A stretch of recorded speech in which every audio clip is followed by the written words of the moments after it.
तो Donald Trump और Xi Jinping के बीच बुसान, दक्षिण कोरिया में मुलाकात हो चुकी है। ये इस साल की सबसे बड़ी द्विपक्षीय बैठक मानी जा रही है, जो विश्व राजनीति के लिए बेहद अहम है। ये बैठक करीब 6 साल के लंबे अंतराल के बाद हुई, जब दोनों देशों के बीच व्यापार युद्ध, टैरिफ, तकनीक, ताइवान और रेयर अर्थ मिनरल्स जैसे मुद्दों पर तनाव चरम पर था। ये बैठक इसलिए महत्वपूर्ण रही क्योंकि पिछले सालों में अमेरिका चीन संबंधों में लगातार कटुता बढ़ी थी। इस अवधि में दोनों देशों ने एक दूसरे पर भारी व्यापारिक टैरिफ लगा दिए थे, जिससे वैश्विक अर्थव्यवस्था और सप्लाई चेन पर गहरा असर पड़ा। साथ ही तकनीकी क्षेत्रों जैसे अमेरिकी चिप्स, आर्टिफिशियल इंटेलिजेंस और टेलीकॉम पर भी पाबंदियां और सुरक्षा आशंकाएं बढ़ गई थी। इस दौरान चीन ने रेयर अर्थ मिनरल्स के निर्यात पर नियंत्रण सख्त कर दिया, जिससे अमेरिका और उसके सहयोगियों की चिंता और बढ़ गई थी। इन सब के कारण यह बैठक एक ऐतिहासिक रीसेंट की संभावना के तौर पर देखी जा रही है। अब वैश्विक राजनीति पर इस बैठक का क्या असर पड़ेगा, क्योंकि दोनों ही महान देश हैं, चाइना और अमेरिका। इस बैठक का असर वैश्विक राजनीति पर दूरगामी होगा। अगर दोनों देशों में टैरिफ युद्ध पर विराम लगता है और व्यापारिक डील साकार हो जाती है, तो वैश्विक सप्लाई चेन में स्थिरता लौट आने की उम्मीद है। निवेशकों को इससे थोड़ी राहत मिल सकती है। एशिया सहित पूरी दुनिया में आर्थिक वातावरण सकारात्मक हो सकता है। वहीं अगर रेयर अर्थ मिनरल्स के निर्यात पर चीन नियंत्रण हटाने को फाइनली राजी होता, तो तकनीकी और इलेक्ट्रॉनिक्स इंडस्ट्री को बड़ी राहत मिलने की उम्मीद है, खासकर अमेरिकन और यूरोपीय कंपनियों को। अब सवाल यह आता है कि भारत पर इस मुलाकात का क्या असर पड़ेगा। भारत पर असर अगर देखा जाए तो अमेरिका चीन ट्रेड डील से सीधा असर भारत पर पड़ेगा। तो अमेरिकी फोकस भारत पर और बढ़ सकता है, क्योंकि अमेरिका पहले से ही भारत के साथ अपने व्यापारिक संबंध मजबूत करने में लगा है। संभावित रूप से अमेरिका भारत को अपनी सप्लाई चेन और तकनीकी साझेदारी में और अधिक हिस्सेदारी देने की कोशिश कर सकता है। यह भारत के लिए अवसर भी है, लेकिन चुनौतियां भी, क्योंकि चीन और अमेरिका दोनों ही रणनीतियां भारत को लेकर आगे बदल सकते हैं। क्योंकि भारत एक बढ़ती हुई अर्थव्यवस्था है, कहीं ना कहीं कंपटीशन का खतरा अमेरिका और चीन को भारत से हो सकता है। अब रूस, चीन, भारत जो ये नया रिजीम बन रहा है, एक नया जियोपॉलिटिकल क्षेत्र में ये जो एक नया गठजोड़ बन रहा है, इस पर क्या असर पड़ेगा उस पर भी बात करते हैं। पिछले कुछ समय से रशिया, चीन और भारत के त्रिकोण को एक नए समीकरण के तौर पर वैश्विक राजनीति में देखा जा रहा है।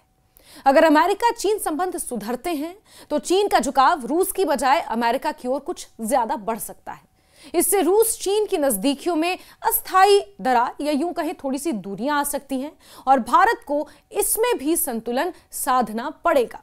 अब क्योंकि जियोपॉलिटिकल लोकेशन के हिसाब से हमारा पड़ोसी मुल्क पाकिस्तान बेहद अहम है, और इस मुलाकात से पाकिस्तान पर क्या असर पड़ेगा, क्योंकि जियोपॉलिटिकल लोकेशन के हिसाब से पाकिस्तान अमेरिका के लिए बेहद अहम है, और सीपेक कॉरिडोर के लिए चाइना के लिए पाकिस्तान बेहद अहम है। ऐसे में इस मुलाकात का असर हमारे पड़ोसी मुल्क पाकिस्तान पर क्या पड़ेगा, उस पर भी बात करते हैं। चीन पाकिस्तान की करीबी को देखते हुए अमेरिका चीन की इस डील से पाकिस्तान भी इनडायरेक्टली प्रभावित होगा।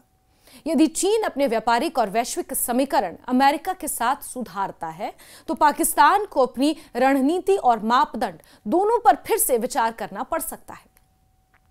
यह बैठक ना सिर्फ दो महाशक्तियों की नीतियों का मोड़ है, बल्कि भारत, रूस, पाकिस्तान और पूरी दुनिया के लिए नई संभावनाओं और चुनौतियों का कारण भी बन सकती है। इस बैठक में दोनों नेताओं के बीच जो संवाद हुआ, वो द्विपक्षीय संबंधों के वर्तमान और भविष्य को गहराई से दर्शाता है। ये मुलाकात, याद रहे, 6 साल बाद हो रही है। पिछली बार 2019 में दोनों नेता मिले थे। शी जिनपिंग ने ट्रंप से मिलने पर यह कहा कि उन्हें दोबारा देखकर अच्छा लगा, क्योंकि वो कई सालों बाद मिल रहे थे। इससे दो देशों के नेताओं में व्यक्तिगत स्तर पर गर्मजोशी की झलक मिली।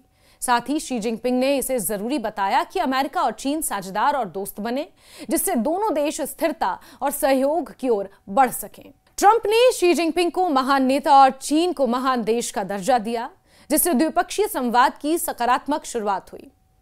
हालांकि दोनों ने स्वीकार किया कि वो हमेशा हर मुद्दे पर एक राय नहीं रखते, लेकिन साथ ही ये भी जताया कि उन्हें सही दिशा में साथ रहना चाहिए और कई चीजों पर सहमति बनानी चाहिए। बाकी चीजों पर आगे सहमति बनाएंगे, ट्रंप ने कहा। ट्रंप ने यह भी कहा कि उनका रिश्ता चीन के साथ मजबूत है। शी जिनपिंग एक कठिन वार्ताकार हैं और यह सम्मान की बात है कि उनसे बातचीत हो रही है। यह संवाद दर्शाता है कि व्यापार, टैरिफ, तकनीक, ताइवान, रेयर अर्थ मिनरल जैसे मुद्दों पर असहमति के बावजूद दोनों देशों के नेता संबंधों को नई दिशा देने के लिए गंभीर हैं। दोनों तरफ से जिन शब्दों का चयन किया गया उसमें एक और गर्मजोशी और पुराने संवाद का जिक्र था, दूसरी ओर डिफरेंस और सही दिशा की बात भी थी। यानी दोनों देश तमाम मतभेदों के बावजूद बातचीत और साझेदारी के रास्ते पर आगे बढ़ना चाहते हैं। इस वार्ता की भाषा और स्वर से पता चलता है कि अगले कुछ सालों तक अमेरिका और चीन के बीच रिश्तों में सहयोग, प्रतिस्पर्धा और कभी-कभी तनाव का मिश्रण भी बना रहेगा।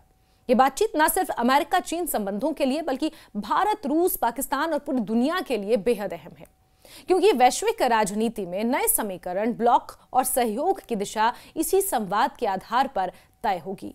I hope making a deal. I think we're going to have a deal. I think it'll be a good deal for both, and that's really a great result. You know, that's better than fighting. And I think we've reached a substantial framework for the two leaders who will meet in Korea next Thursday.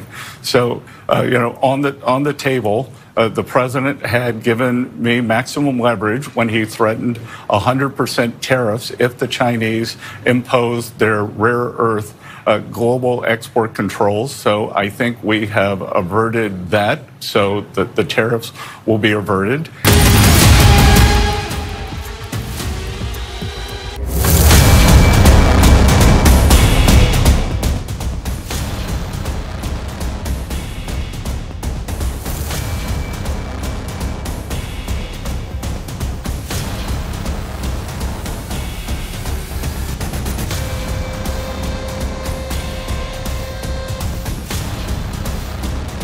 I hope making a deal. I think we're going to have a deal. I think it'll be a good deal for both, and that's really a great result. You know, that's better than fighting. And I think we've reached a substantial framework for the two leaders who will meet in Korea next Thursday. So, on the table, the president had given me maximum leverage when he threatened 100% tariffs if the Chinese imposed their rare earth global export controls. So I think we have averted that, so that the tariffs will be averted.